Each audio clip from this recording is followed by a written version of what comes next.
The salt spray stung Lieutenant Commander James Patrick Sullivan's face as he gripped the controls of his Grumman TBF Avenger, the engine roaring through the humid air above the Solomon Sea on the morning of November 13th, 1942.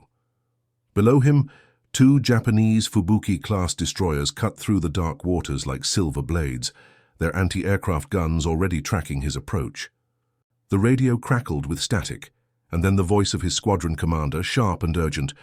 "Redfish 7, abort your attack run immediately. Repeat, abort and return to base. We have new intelligence on enemy fighter cover inbound to your position." Sullivan's gloved hand hovered over the radio switch for exactly 3 seconds, watching the rangefinder tick down. 800 yards. 700, 600. His bombardier, Petty Officer First Class Tommy Kowalski from Detroit, leaned forward in the navigator's seat and shouted over the engine noise, "Skipper's calling us off, sir." But Sullivan had already seen what his orders hadn't accounted for. The destroyers were positioning for a bombardment run on Henderson Field, where 300 Marines were dug into foxholes with nothing but rifles and mortars to stop the incoming barrage. His thumb found the bomb release, and instead of banking away, he pushed the nose down into a steeper dive, the airframe shuddering as the Avenger picked up speed. No one in Torpedo Squadron 8 knew that one man's defiance that morning would rewrite the rules of naval engagement and save a battle that Washington had already written off as lost. James Patrick Sullivan had been born 24 years earlier in a cramped apartment above his father's hardware store in Cedar Rapids, Iowa, where the smell of paint thinner and machine oil had been his earliest memories. His father, Patrick Sullivan Sr., had served as a mechanic in the Great War and returned home with a Purple Heart and a limp that never quite healed right. The elder Sullivan had taught his son that sometimes the manual was wrong, that sometimes you had to trust your hands and your instincts over what the engineers back in Detroit or Washington thought would work. Young James had absorbed those lessons while helping his father repair farm equipment and automobile engines, learning that machinery had its own logic that didn't always match the blueprints. When he graduated from Cedar Rapids High School in 1936, his grades were good enough for college, but his family's finances were not, and the boy who had dreamed of becoming an engineer found himself working 12-hour shifts at the Quaker Oats plant, saving every penny he could. The attack on Pearl Harbor changed everything for Sullivan, as it did for millions of young Americans. But his decision to join the Navy came from something deeper than patriotic fervor. He had been listening to radio reports about the Doolittle raid in April of 1942, when he realized that aviation offered him the combination of machinery and independence that had always appealed to him. His father had been skeptical when James announced his intention to volunteer for flight training, pointing out that their family had always kept their feet firmly planted on solid ground. But James Sullivan had already made up his mind, and in June of 1942, he reported to Naval Air Station Pensacola for primary flight training, where he quickly discovered that flying came to him as naturally as breathing. His instructors noted that Sullivan had an unusual ability to feel what his aircraft needed, often making adjustments before his instruments told him anything was wrong. He soloed after 8 hours of instruction, half the time it took most cadets, and his check ride scores were consistently in the top 5% of his class. But it was his performance in formation flying and navigation that really caught the attention of his commanding officers, who recommended him for advanced training in torpedo bombers. The recommendation came with a warning that few pilots ever volunteered for torpedo bombing, since it required flying straight and level directly into enemy fire for the final attack run, giving enemy gunners the easiest possible target. Sullivan had grinned and signed the papers immediately, telling his flight instructor that somebody had to do the dangerous jobs, and it might as well be someone who enjoyed a challenge. He had no idea that soon those instincts would be all that stood between life and annihilation for hundreds of Marines fighting for their lives on a jungle airstrip thousands of miles from home. The Battle of Guadalcanal had been raging for 3 months by November of 1942, a grinding campaign of attrition that had already cost both sides thousands of casualties and dozens of ships. The Japanese had been trying to retake Henderson Field since August, using a strategy they called the Tokyo Express, fast destroyer runs under cover of darkness that brought reinforcements and supplies to their forces on the island while bombarding American positions. Admiral Isoroku Yamamoto had committed some of his finest ships and most experienced crews to the campaign, understanding that control of Guadalcanal would determine whether Japan could maintain its defensive perimeter in the South Pacific or be forced into a fighting retreat toward the home islands.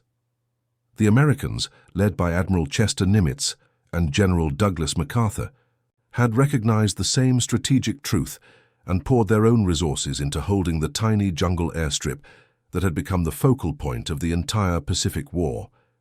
By early November, both sides were exhausted, their supply lines stretched to the breaking point, and their forces decimated by months of continuous combat in some of the most brutal conditions imaginable.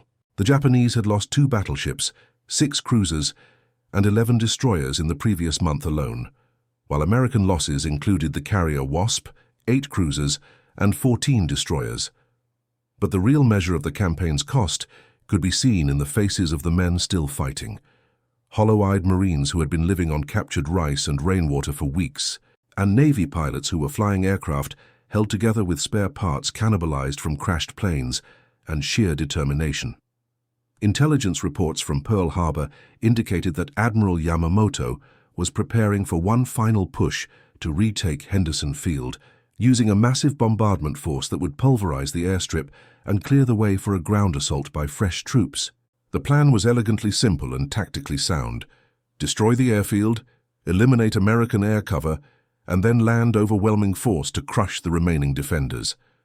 American codebreakers had intercepted enough Japanese radio traffic to understand the broad outline of the attack, but they lacked specific details about timing and force composition. What they did know was sobering.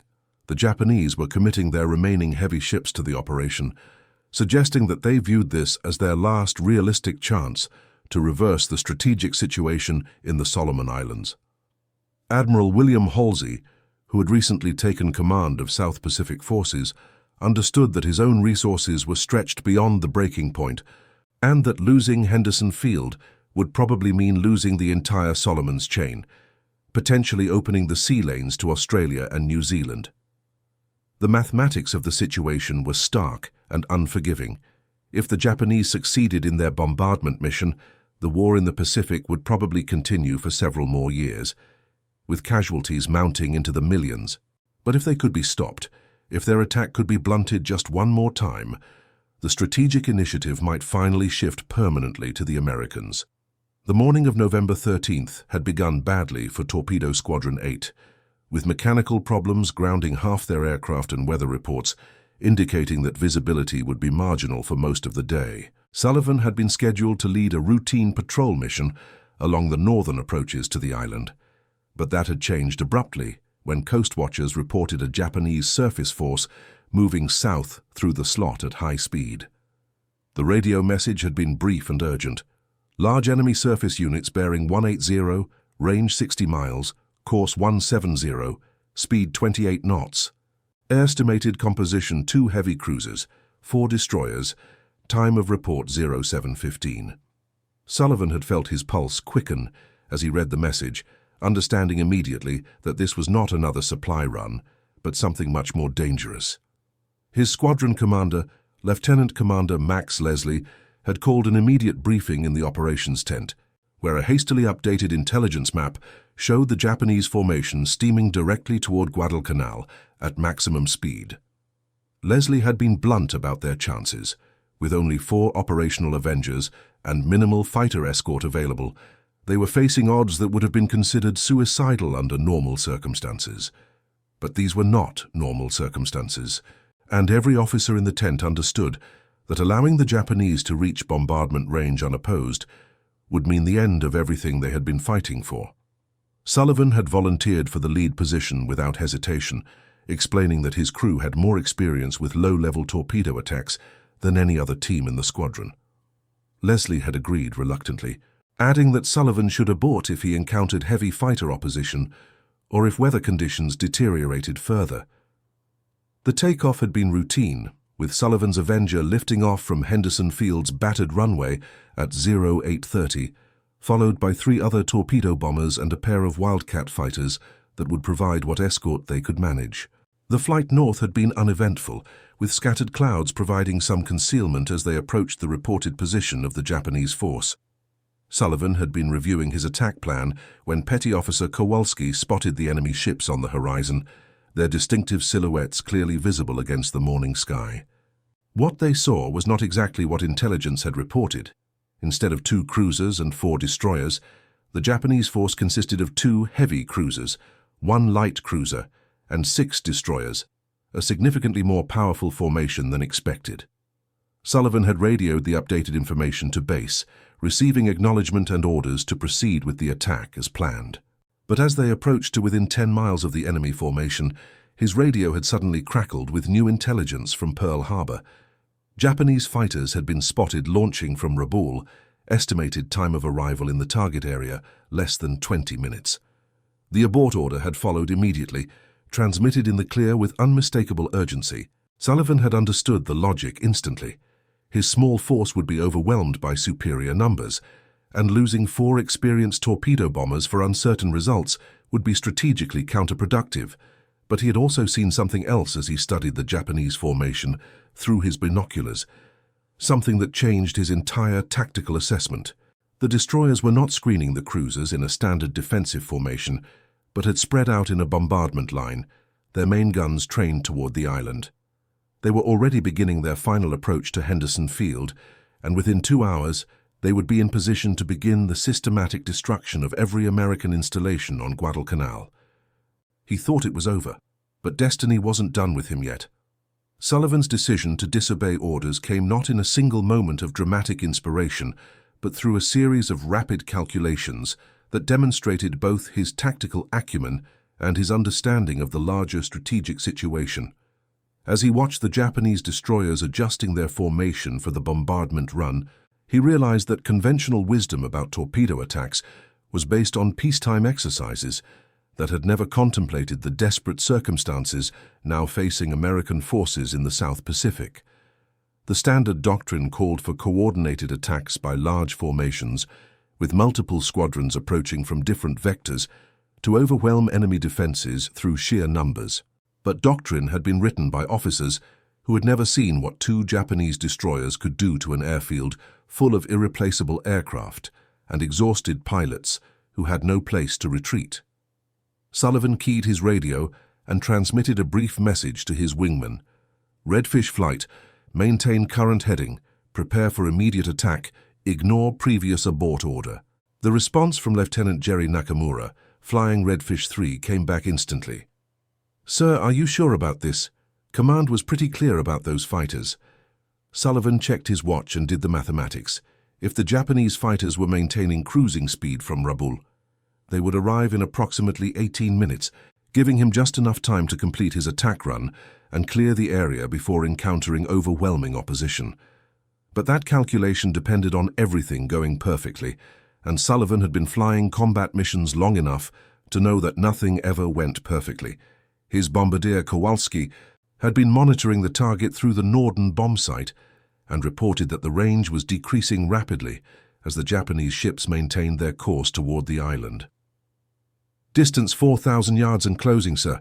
We need to start our attack run in about 3 minutes if we're going to maintain proper torpedo spacing. Sullivan acknowledged the report and began his final approach, pushing the Avenger into a shallow dive that would bring him to the optimal release altitude of 50 feet above the water. As he descended, he could see the Japanese ships growing larger in his windscreen, their anti-aircraft guns beginning to track his aircraft with mechanical precision. The lead destroyer was a Fubuki-class vessel, probably the Akatsuki or one of her sister ships, with 4 5-inch guns and multiple smaller caliber weapons that were already filling the sky around his formation with bursting shells. Sullivan had studied intelligence reports on Japanese destroyer tactics and knew that their captains were trained to maintain course and speed during air attacks, trusting their anti-aircraft batteries to drive off attackers before they could achieve effective torpedo release positions. But he had also noticed something in the ship's wake patterns that suggested an opportunity that doctrine had never anticipated. The 2 destroyers were maintaining exactly parallel courses, separated by approximately 800 yards, with their speed synchronized to arrive at Henderson Field's bombardment range at precisely the same time. If he could position his torpedo correctly, the explosion from the first target might create enough confusion and debris to screen his approach to the second ship, allowing him to achieve what every torpedo pilot dreamed of, but few ever accomplished: a double kill with a single aircraft. The risks were enormous, since he would have to fly directly through the debris field from his first attack, and then maintain a steady course for another torpedo run, while every gun in the Japanese formation concentrated fire on his aircraft. Kowalski had been watching the tactical situation develop and had reached the same conclusion, shouting over the engine noise, "Sir, if we line up just right, we might be able to get both of them." Sullivan nodded and adjusted his approach angle slightly, bringing the Avenger onto a bearing that would take him between the two destroyers at the optimal range for a torpedo attack. The lead ship had begun evasive maneuvering, but her captain was still constrained by the bombardment mission requirements, limiting his ability to break formation or significantly alter course. Sullivan could see Japanese sailors running along the destroyer's deck, preparing damage control equipment and manning additional anti-aircraft positions as his aircraft closed to within 2,000 yards of the target. The first torpedo release came at exactly 8:47 in the morning, with Sullivan's Avenger skimming just 43 feet above the white-capped surface of the Solomon Sea. He had lined up his approach to strike the lead destroyer amidships, aiming for the area just aft of the forward funnel where intelligence reports indicated the ship's magazines were located. Kowalski had been tracking the target's speed and course for nearly 2 minutes, feeding corrections to the torpedo's gyroscopic guidance system right up until the moment of release. The Mark 13 torpedo dropped cleanly from the Avenger's bomb bay, its parachute deploying normally before separating to allow the weapon to enter the water at the correct angle and depth. Sullivan immediately pulled up and banked hard to starboard, climbing rapidly to avoid the inevitable explosion while positioning himself for a second attack run on the trailing destroyer. Behind him, he could hear Kowalski counting down the seconds until impact. 15 seconds, 10 seconds, 5 seconds, impact!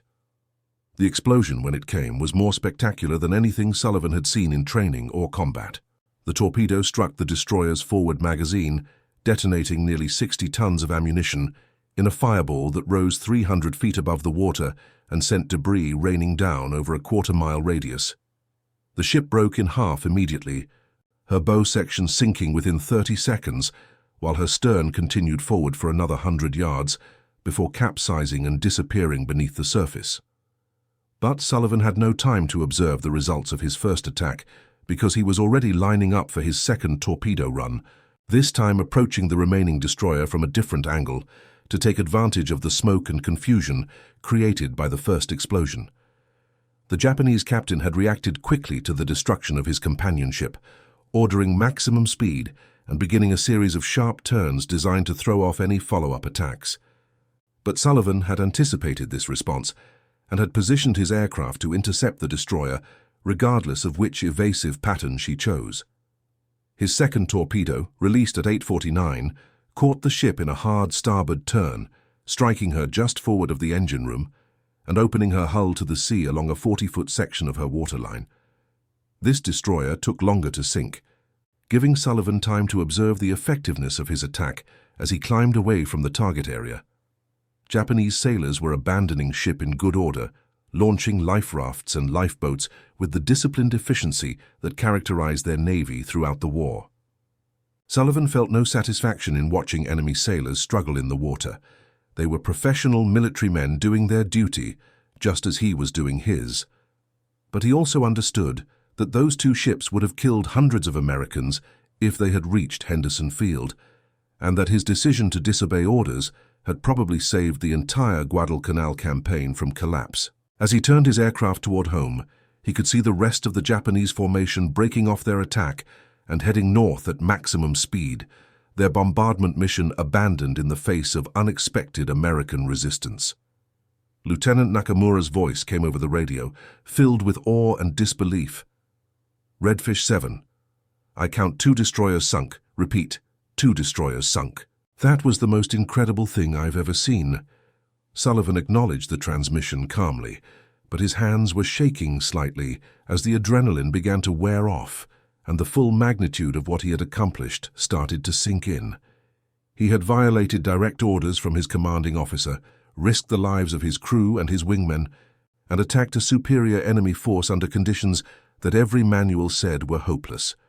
And somehow, impossibly, he had succeeded beyond anyone's most optimistic projections, achieving results that would be studied by naval tacticians for decades to come.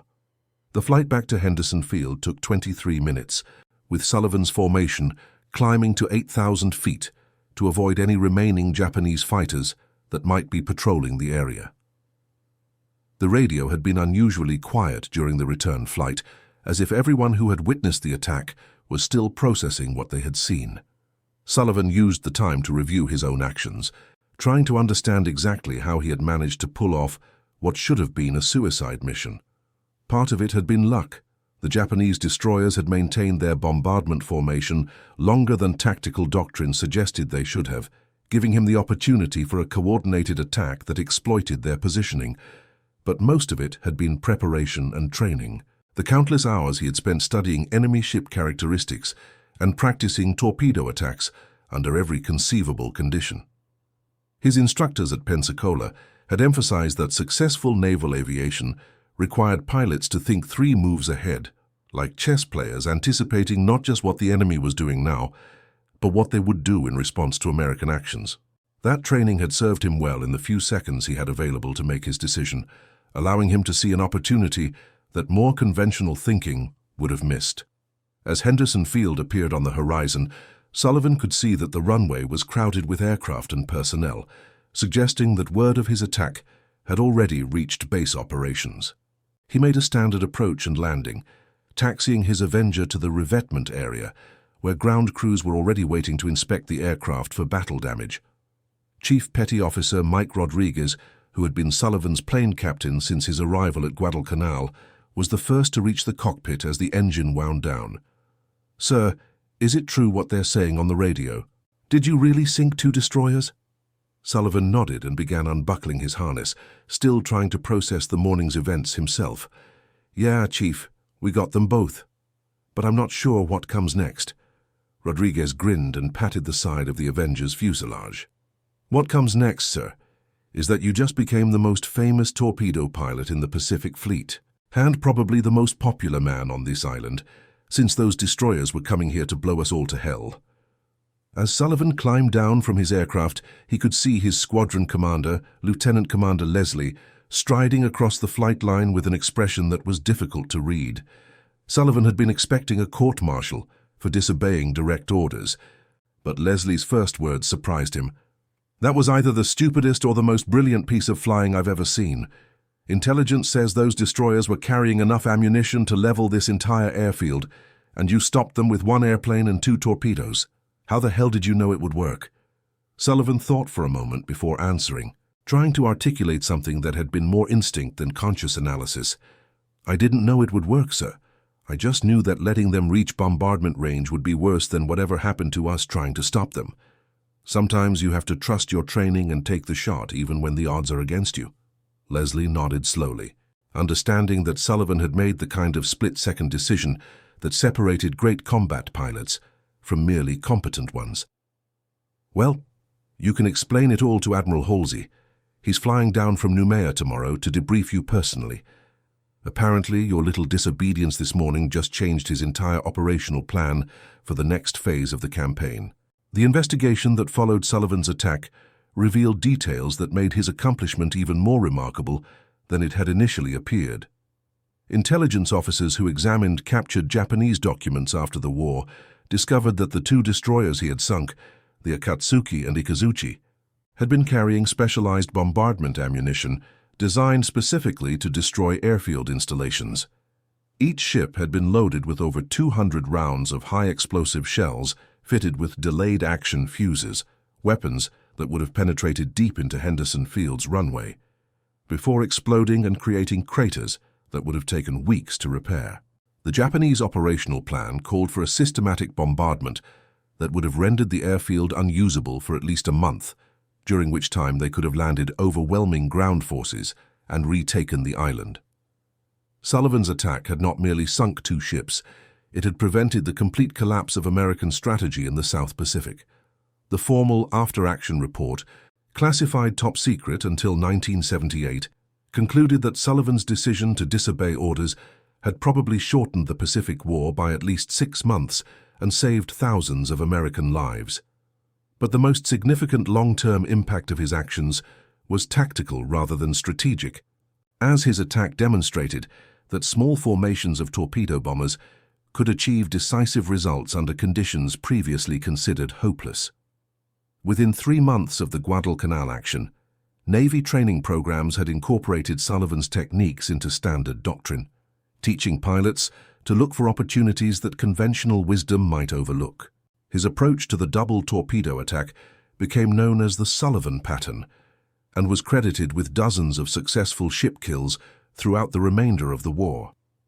Sullivan himself received the Medal of Honor in a ceremony at Pearl Harbor in February of 1943, but he was more proud of a letter he received from Colonel Henderson's replacement at Guadalcanal, thanking him on behalf of the Marines who had been preparing to fight off the Japanese bombardment when his attack eliminated the threat.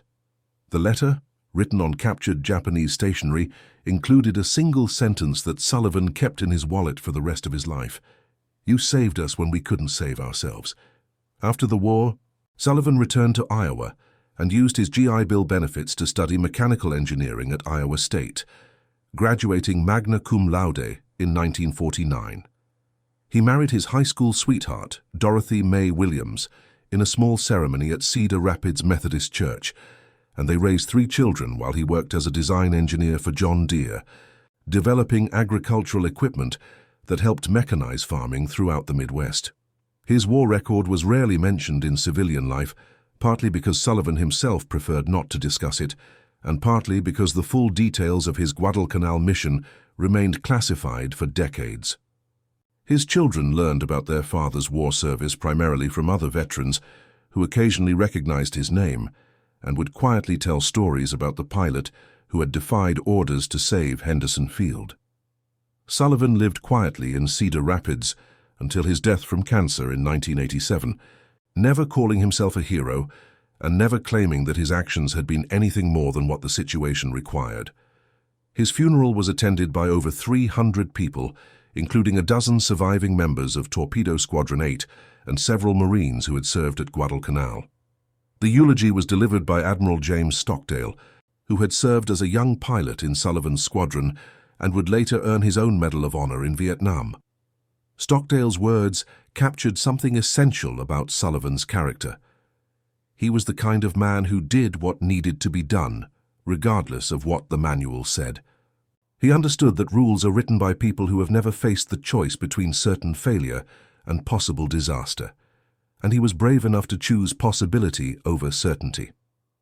The legacy of James Patrick Sullivan's disobedience extends far beyond the tactical innovations he pioneered, or the strategic victory he helped secure at Guadalcanal. His story represents something fundamental about the nature of military leadership and the relationship between orders and initiative that military academies still study today. The central dilemma he faced, whether to obey clear directives from superior officers or to trust his own assessment of a rapidly changing tactical situation, has confronted combat leaders throughout history, but rarely with such clear-cut consequences. Modern military doctrine recognizes that the complexity of warfare requires junior officers to exercise independent judgment, but Sullivan's case demonstrates how difficult that principle can be to apply in practice. His decision to attack despite explicit abort orders violated every principle of military discipline, yet his success vindicated the kind of tactical thinking that rigid adherence to procedure tends to suppress. The broader lesson, emphasized in contemporary leadership training, is that effective military organizations must balance the need for disciplined execution with the recognition that situations sometimes develop faster than command structures can respond. Sullivan's story has been included in the curriculum at the Naval War College since 1955, where it is used to illustrate the difference between reckless insubordination and intelligent initiative. Students are asked to analyze not just Sullivan's tactical decisions, but the command environment that produced them, examining how communication failures and intelligence gaps can create situations where junior officers must choose between following orders and achieving mission objectives. The case study typically concludes with a question that has no easy answer. Under what circumstances, if any, should military officers disobey direct orders from their superiors? Sullivan himself was asked that question countless times in the years following the war, and his answer was always the same. Officers should disobey orders only when they are certain that obedience will result in unnecessary casualties or mission failure, and only when they are prepared to accept full responsibility for the consequences of their actions. He emphasized that his decision at Guadalcanal had been based on specific tactical intelligence that was not available to his commanding officers, and that under different circumstances, the same choice might have been disastrous.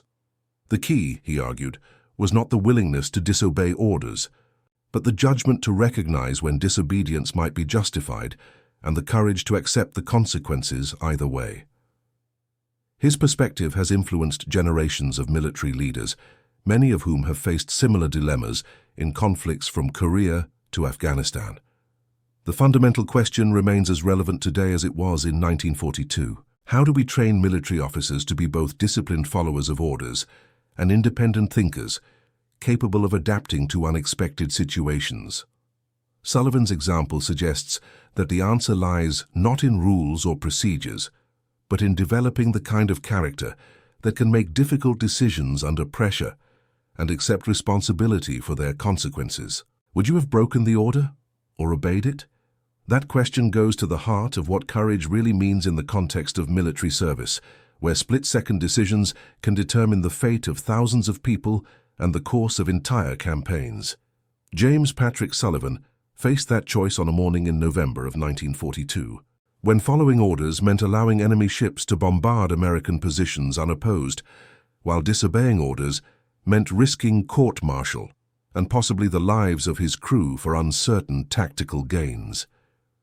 His decision to attack despite explicit instructions to abort demonstrated a form of moral courage that transcends simple heroism, the willingness to stake everything on a judgment call that could not be reversed once made. The mathematics of his situation were brutally simple. 2 enemy destroyers were approaching bombardment range of Henderson Field, where hundreds of Marines were dug in with inadequate protection against naval gunfire.